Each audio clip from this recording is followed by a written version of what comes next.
Hello, everybody. And I just finished up my Monday night game with Tim and the guys. Kicked some ass. Well, didn't kick any ass, actually, but I survived, which is really an achievement in Tim's game. So we kicked some ass, metaphorically speaking, I guess. And I figured I'd record this video for you're watching it on Tuesday at 1 p.m. So, in case you guys didn't see it, we do live streams every Monday night, in case you haven't seen, of Tim's game. He's running a Shadow Dark, and we simultaneously broadcast on my channel, his channel, and Paul's channel. All right, Paul's Flint Fireforge, and Tim's from Gothridge Manor. So in case you're any new subscribers, I know I got a bunch since I started doing this series, so check that out, guys. But anyway, we're now doing my GM guide, and I'm breaking it down for you in terms of the do's of GMing. Now, I did one video. That's one of three. This is my second of three. Okay. And broadly speaking, from the past video, all those things I discussed would take place before a campaign even starts. All right. That's, I guess, the general grouping of those things.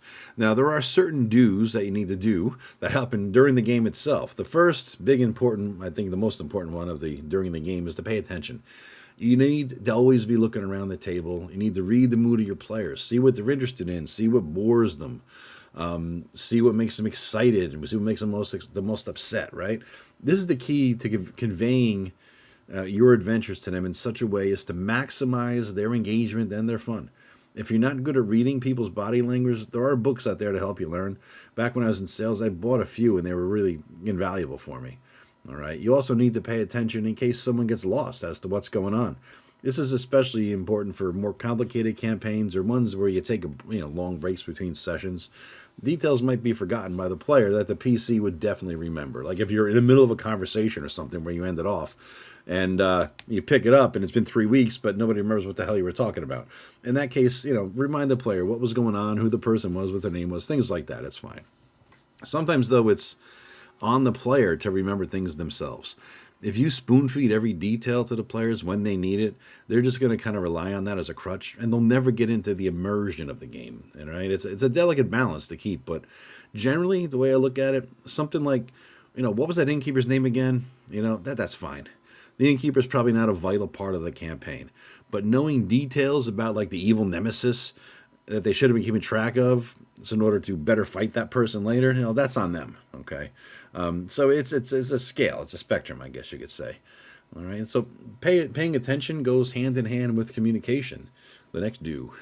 If you notice something, talk to the player about it. Hey, Bill, you okay? You seem lost or distracted. Everything good? Don't let them get so far out of touch with the situation that they're going to feel lost for the whole game session.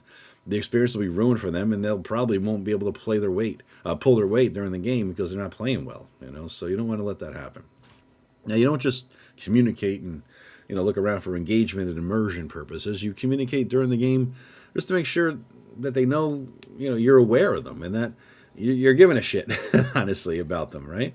Pay attention to each and every player at the table, not just the struggling ones or the cute one or the one with the funniest personality that you love to engage with them and all that. Even the competent, quiet introverts, they need attention to make them feel appreciated and to let them know that you're making sure they're having a good time. Compliments go a long way, I think, when it comes to this. I don't mean ass kissing. I mean something in game, right? So, for example, you recognize something the character did recently while going around the table for initiative. Hey, Sue, what's Serena, the giant slayer and bane of all hill giants, going to do this round? Little things like that, right? Even eye contact when you're narrating something could go a long way. So if your NPC is talking to the group, make eye contact with each and every member of the group while you tell the tale or say whatever he's saying. That helps keep them engaged. Don't just stare off into space and say it. Communication between games, that's important as well. I used to do this a lot on Obsidian Portal about a dozen years ago. It's still out there, Obsidian Portal. I don't know who uses it anymore, but it's a decent little site. Obsidian Portal. All right, check it out, guys. Then we started using email, and now we just text. And if we need to send documents or stuff like that, we do it through Discord. The medium that we use to communicate may change, but the goal is the same. Stay in touch between games, let each other know what's going on with their characters, figure out plans for the next game, ask the GM questions about stuff that may not have been clear in the game that they might have forgotten or something. Just figure out what works best for everybody involved and just do it that way, all right? You should also always do a pre-game analysis. This is the next do. And also a post-mortem after the game. The pre-game analysis, everybody's going to make their own list, but a quick list here for you guys. Who's showing up? All right. What am I running them through? How long, what adventure module, whatever it is. How long do I think each part of that thing is going to take? Now, what if they do this instead of that? Then what? You got to think like a chess player. You got to stay 10 moves ahead of your players, but expect that they're always going to pull some bullshit out of their asses and surprise you. If they do surprise you, then what do? Do you have a few other things prepared for the worst case scenario where they beat the whole thing that's supposed to take 4 hours and they beat it in 40 minutes? Have something ready. Have some, side quests, whatever you want to call it, some pre-gens, something that they could do. Is there enough in this scenario to challenge them for combat purposes? Is there something in there for each player so they can let their PC shine in some way? Is there something in there for each player that appeals to them, that they like best in the game? Like, is she a role player? Does she like exploring a lot? Maybe, is she a combat fiend? Just make sure every player gets their buttons pushed in this session if you can. If you can't do it that session, just try to make sure you do it for that person next session. What are the parts that that are coming up, like where Jim is going to be bored to death, but Sally's going to be loving it? What can you give Jim to do while Sally's having a blast? Is there any sort of a side quest mission, another interaction or something like that you could cut back and forth between Jim and Sally? And just remember, though, it's not always possible to have all these things in every session, but to the extent you can try it, that's possible. That's good. If you weren't able to give one player a shining moment, just, like I said, make sure they get it the next session, okay? The post-mortem, that's basically reviewing this whole checklist just to see how it went. Be honest with yourself. Ask the players questions about certain items on it. Or if you're not sure or you can't be objective enough, write down everything you did wrong. Writing it down makes it real. Don't just think about it. Don't just contemplate it out there on the tree of woe. Then look at it. Look at the list of things you wrote down that you fucked up or did wrong or could do better. Sit with it for a while and think about how you're going to do it better next time. Okay? So the post-mortem, I think, is important. I sit there and I think about it afterwards. And like I said, when I'm in my session, I'm at the computer for another half an hour. I don't leave, and I start, because I'm always playing on Roll20, and I just start jotting down notes. Things to remember, things that happened, things that went, things that I could do better, things that I want to do next time. I don't leave because my mind is already racing, and they can incorporate the post-mortem into that. All right, so those are just some things that I like to do.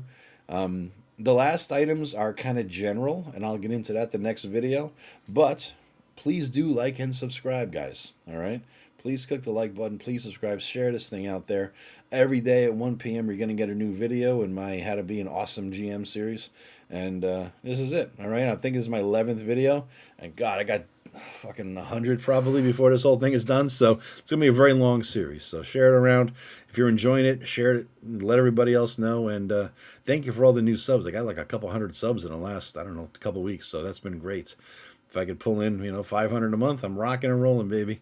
And pretty soon I'll be up there in the 1 million subscriber mark. And I do like this little community we got going, guys, in the comment section. I always try to reply to every comment.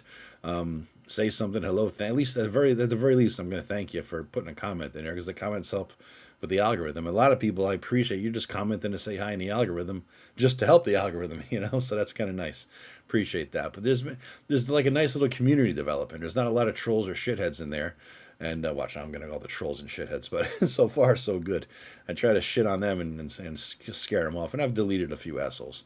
So, but it's a nice little group we have going on in there. Okay, so thank you very much. When I'm all you guys who are in early like this, I got big dreams, I got big aspirations, and when this thing finally pops and I'm like 1 million subs, I got to remember all you guys who are with me early on. Maybe we'll have a game together or something. All you constant, frequent commenters. So. All right. Anyway, I'll let you guys go. Thank you very much for listening this long. And tomorrow, so you're listening to this on Tuesday. That means Wednesday at 1 p.m. We're going to see the third of 3 of these videos. All right.